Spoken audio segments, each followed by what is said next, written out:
Dạ em chào cô chú anh chị em đang xem kênh đặc sản quê tôi. Hôm nay em chia sẻ cách làm món bánh bột lọc trần nhân chay. Cách làm đơn giản, nhanh gọn lẹ mà bánh thì dai mềm, rất là ngon nè. Kết hợp với phần nhân nữa rất là ngon luôn. Nếu cô chú anh chị em thích món bánh bột lọc trần nhân chay để thay đổi món cho ngày chay của mình thì em mời cô chú anh chị em cùng xem video của em ha. Nguyên liệu phần nhân em dùng ở đây là 500g nấm rơm. Làm nhân bánh bột lọc chay thì mình có thể dùng nấm rơm, nấm hương hoặc đậu hũ hoặc bất kỳ nguyên liệu chay nào mà gia đình mình thích đều được ha. Nấm rơm mình mua về thì mình cắt sạch cái phần gốc ha. Tiếp theo em sẽ cho vào thau nước khoảng nửa muỗng canh muối. Em cho nấm vào em ngâm khoảng từ 15 đến 30 phút. Phần vỏ bánh ở đây em dùng là một gói bột năng Thái 400g. Bột năng thì anh chị dùng loại bột năng nào cũng được, mình có hiệu nào thì mình làm cũng được ha.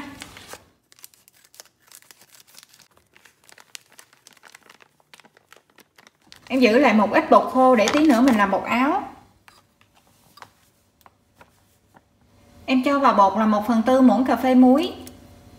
Và một gói bột 400g thì em sẽ dùng là 380ml nước nguội. Nước nguội chứ không phải là nước sôi ha.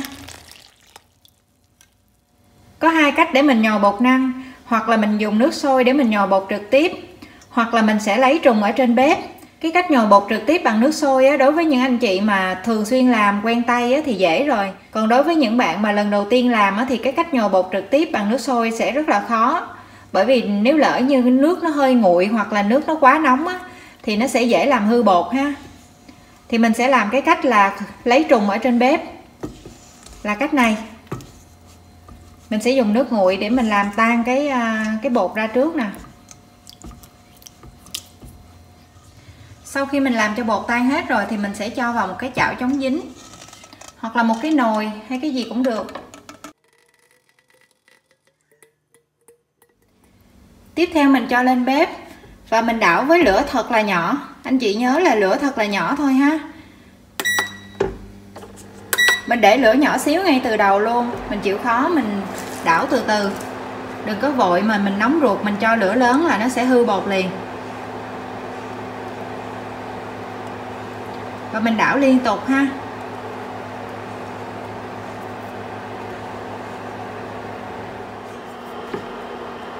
Mình đảo xíu cái mình thấy nó có cái đặc đặc ở dưới đáy nè, thì mình miết nó ra ha, mình tán ra để cho nó hòa quyện giữa cái bột sống và bột chính á.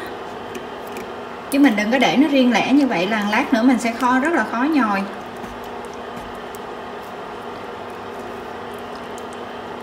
Vì cái việc mà mình lấy trùng như vậy á, là để làm cho cái bột mình nó nửa sống nửa chín nè.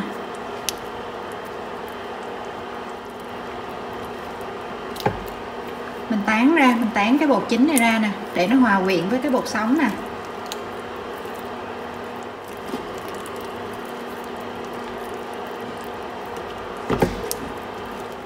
Rồi như vậy là mình nhắc xuống khỏi bếp luôn liền được rồi nè.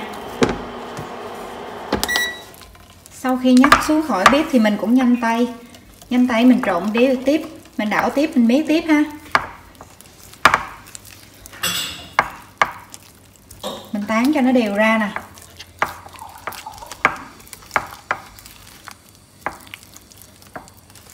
Đó, bây giờ thì nó thành một cái khối bột nó đặt lại với nhau rồi nè. Bây giờ mình sẽ cho cái bột này ra thau, rồi mình đeo bao tay vào mình nhồi tiếp ha.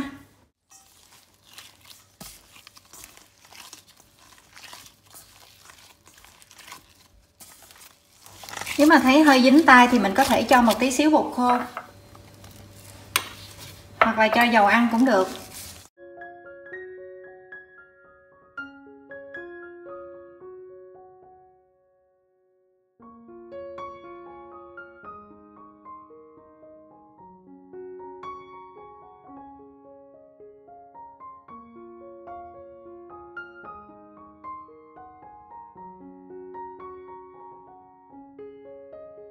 Mình nhồi cho đến khi mình thấy cái bột nó dẻo mịn như vậy là được rồi nè.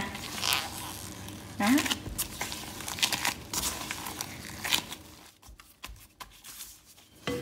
Bây giờ em sẽ đậy nắp lại để không thôi bột nó khô. Mình sẽ đi làm nhân. Nấm rơm mình ngâm với muối nãy giờ thì nó như vậy nè, nó ra cái nước của nấm rơm nè. Bây giờ mình sẽ đi rửa cho thật là sạch. Nấm rơm mình rửa sạch để ráo xong thì mình cắt nhỏ.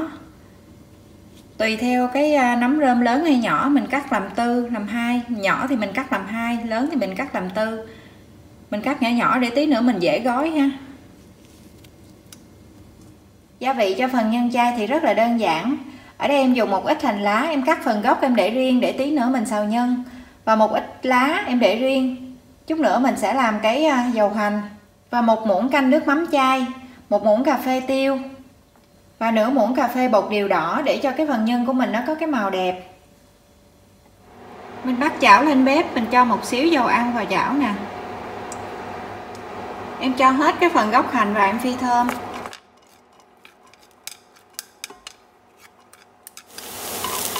Mình thấy hành bắt đầu hơi vàng và có mùi thơm thì mình cho nấm rơm vào.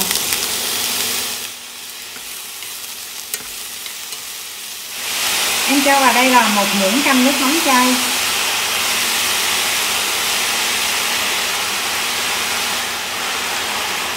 Nếu gia đình anh chị ăn đường thì mình cho thêm một xíu đường nha. Vì cái nấm rơm tươi nó rất là ngọt nước cho nên em thấy là không cần nêm thêm hạt nêm hay đường thì nó cũng rất là ngon. Em cho vào đây nửa muỗng cà phê bột điều đỏ.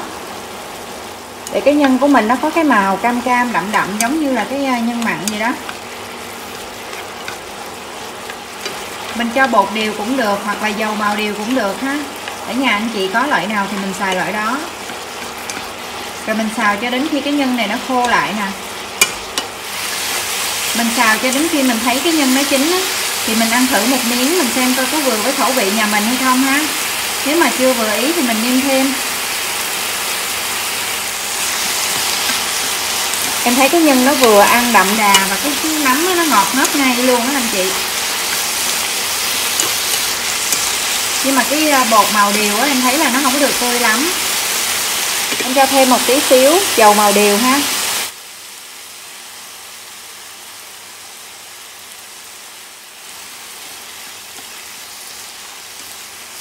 Mình xào cho đến khi cái nhân nó khô lại như vậy là được rồi nè. Rồi mình cho tiêu vào rồi mình tắt bếp luôn.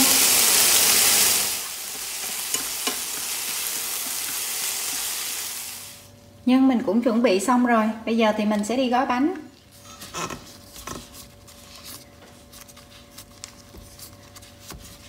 Mình sẽ lấy thành từng những cái viên nhỏ nhỏ như vậy nè. Cũng không có cần cầu kỳ mà mình cán bánh gì cho nó mất công ha. Phức tạp nữa. Mình vò sẵn những cái viên nhỏ nhỏ vừa vừa như vậy nè.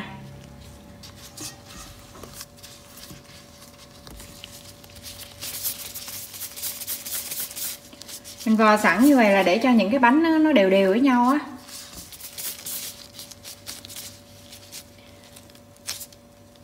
Rồi mình ép dẹp dẹp như vậy nè.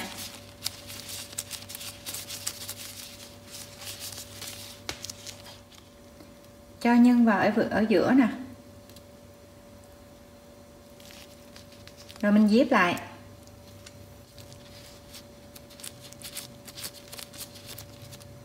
Mình dép các mí lại với nhau là được rồi.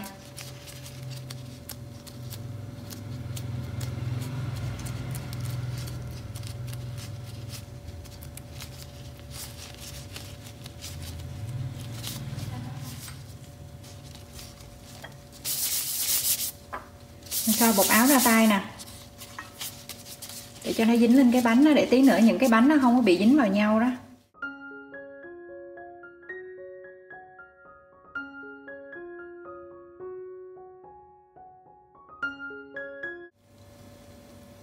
Mình để làm sao cho cái nhân nó ở gọn gọn ở giữa thôi ha.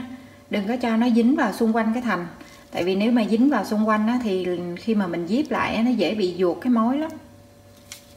Nó không có chặt á. Tại vì do nó có dầu á, cái nhân nó có dầu á.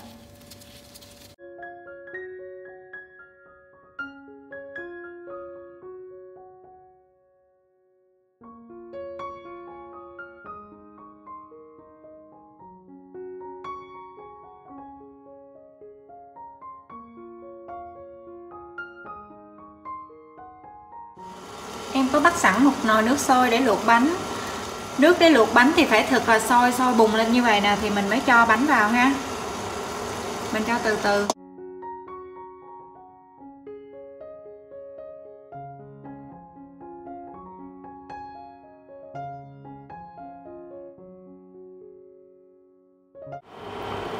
Mình cho bánh vào khoảng 2 phút thì mình lấy đũa mình xơi nhẹ ha.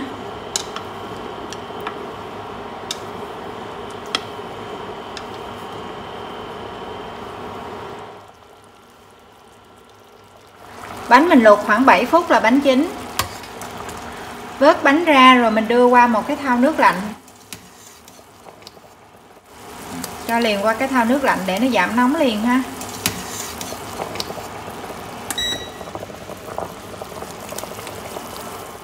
Mình vớt bánh ra thau nước lạnh thì chút xíu là nó nguội liền ha. Bánh nguội thì mình vớt ra cái rổ cho nó ráo nước ha.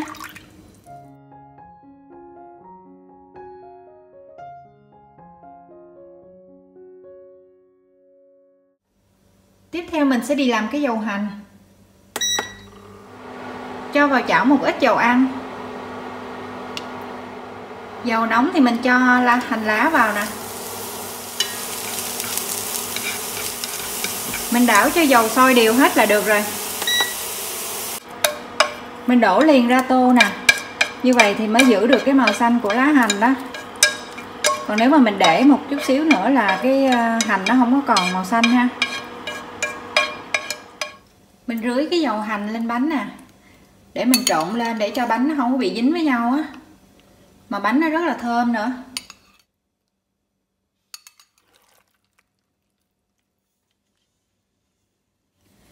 Ngon nghe chưa? Món bánh bột lọc chay mà nhìn hấp dẫn không?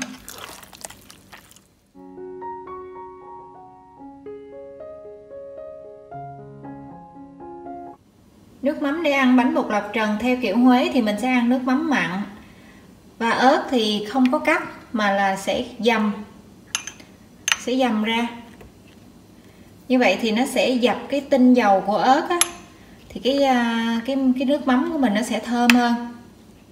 Còn nếu như anh chị là người Nam mình thích ăn nước mắm chua ngọt thì mình cũng có thể làm nước mắm chua ngọt ha. Khi ăn thì mình sẽ cho ra dĩa.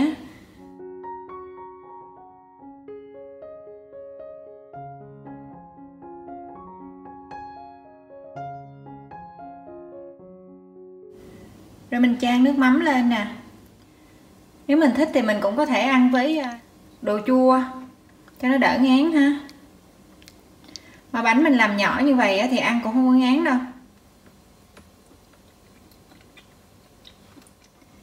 Mình ăn vô cái phần vỏ bánh nó sần sực, nó dai mà nó dai mềm chứ không phải là nó dai cứng.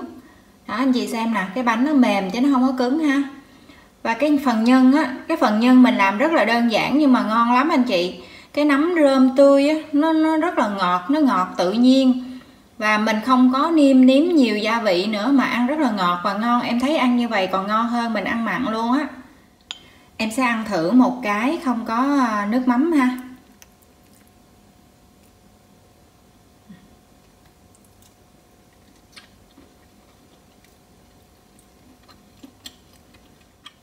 Khi mà mình ăn không có nước mắm á, thì mình cảm nhận cái phần nhân nó sẽ rõ ràng hơn.